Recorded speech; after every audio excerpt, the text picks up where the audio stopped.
Армысыздар, құрметті оқырмандар, әріптестер. Бүгін мен сіздерге кітап жан азығы, ой тынысы тақырыбындағы видеошарды ұсынамын. Кітап адам баласының рухани азығы.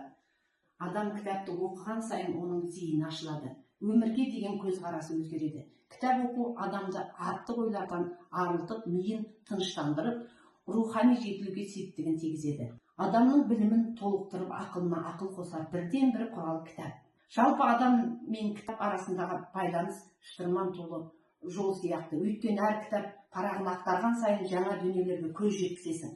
Кітап оқып отырып, жылап та, күліп те, қорқып та, және сол қорқынышты жеңіп те үйренесің. Қазіргі таңда кітап оқитын адамдар саны азаюда.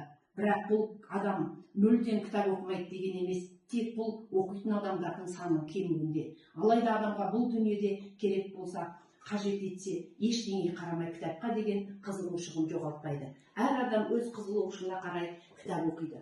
Букросник дегеніміз не? Және ол не үшін қажет?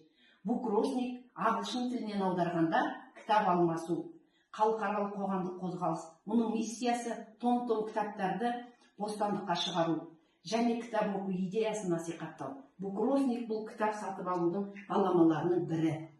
Бұл қозғалыс қызметі бойынша іске асады. Кітапты оқыған адам оны қоғамдық орындарға, кафелерге, кітапханаларға, метроға, бекеттерге қалдырып кетеді. Сонда оны кез келген адам алып, өзіне алады да, кітап алған адам кейіннен сол үрдісті қайталап, кітапты сондай орындарға қойып кетеді балалар. Сондықтан кітап алмасып оқу осы букросник деп аталады.